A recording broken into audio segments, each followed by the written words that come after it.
So let's see how you set up your board. The action deck is green, that goes at the top. The event deck is pink, this goes next to it, and you've shuffled those. The year timeline starts on 2021. The marker for the grid stability starts at 9. The gigawatt scale starts at 0. And the public opinion scale starts at 5.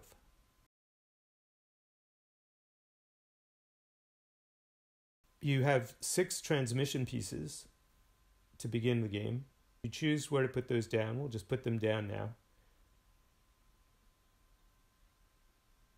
Transmission needs to connect back to the city, so you always need a line that brings you right back. And each piece unlocks the cluster that it's attached to. Some of the pieces are lines in between clusters.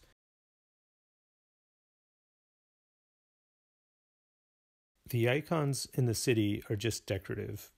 The only playing space is in the center, and that can take 1 solar piece. Otherwise, the playing spaces all take different kinds of infrastructure, except the offshore wind is a wind only. The pumped hydro can only go into the spaces that are marked pumped hydro, and those are in the Hudson Valley. Those spaces can take any type of infrastructure, but they're the only ones that can take the pumped hydro piece. The entrepreneur sits facing the timeline. The engineer sits facing the grid stability. The activist sits at the top of the board facing the gigawatt scale. And the politician sits on the right side of the board facing the public opinion scale. And each of the 4 players should manage the marker on the scale that they face. The play begins with the activist and moves around clockwise. So you start your first turn, you collect 600 energy bucks if you're playing the Green New Deal version, and the entrepreneur holds that. You should each study your role card to see what special abilities you have. Some roles come with restrictions. For instance, the activist can't play a nuclear card. To begin the first turn, each player draws 2 action cards.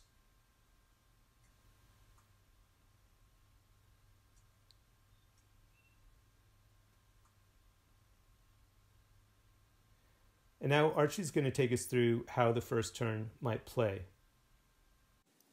Once each player has drawn their cards, the first thing you want to do is share what cards you have, so that your team can work together to make a plan for the year. Let's take a look at what each player has. The activist has a solar and batteries build card and an advanced nuclear research card, which, if you'll remember, they are prohibited from playing because of their role's constraint. The politician has another solar build card as well as a wind build card. The entrepreneur has a build wild card, which can take the place of any build card available to your team, and a community outreach card, which increases public opinion. Finally, the engineer has another wind build card, as well as a hydrogen storage research card. This year, we're going to have the activist play a solar and batteries build card. So the entrepreneur will pay the 150 energy bucks to the bank.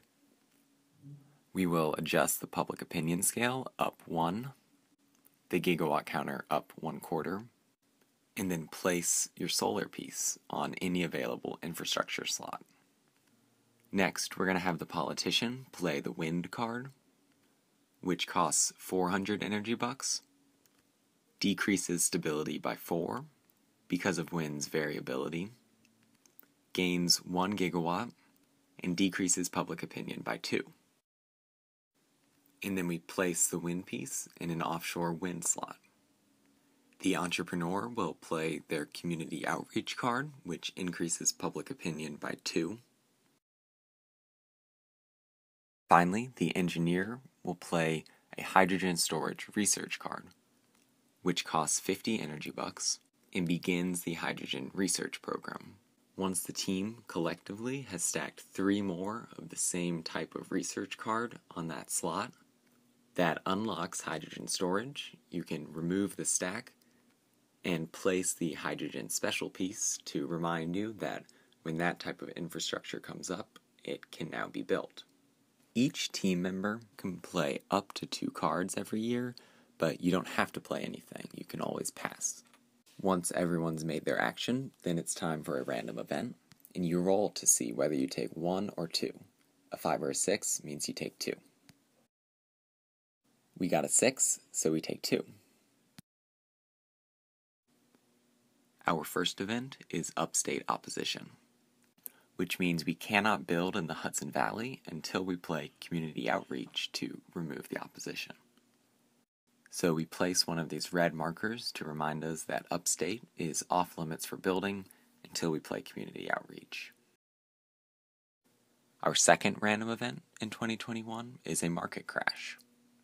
A decline in coastal land values has led to a stock market collapse. Next year, we don't get any money, and the entrepreneur is muted, which means they can't play. The random event ends the year. We move the marker to 2022. Normally, we would collect our budget, but this year we don't because of the market crash, and everyone draws 2 more cards. Here's what it might look like in the middle of the game. This is 2029.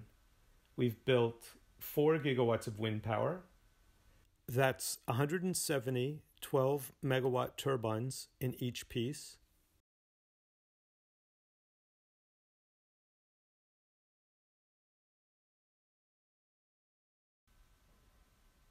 We have 1 gigawatt of solar power made with 4 1/4 gigawatt pieces. And we've unlocked hydrogen storage, which means we can use hydrogen for our storage system, which gives us back the grid stability. Grid stability is at 5. And Archie's going to walk you through how you get cluster benefit and fuel credit. Cluster benefit and fuel credit are 2 of the dynamic rules in energetic. The cluster benefit has 2 components, and both are based on the idea that as you bring in industry and jobs to a region, you'll become more popular in that region. The first time that you complete a cluster in either Long Island or upstate, by filling all 4 infrastructure spaces around 1 transmission piece. From then on, infrastructure you build in that region is more popular by 1 unit of public opinion. After completing this cluster, on Long Island, for example, building wind on Long Island would have a public opinion effect of -1 instead of its normal effect of -2. Once you complete a second cluster in a region, which we've done with this cluster of offshore wind, from then on, you are immune from the regional opposition random event card. The fuel credit rule is based on the fact that renewable energy is essentially 0 marginal cost.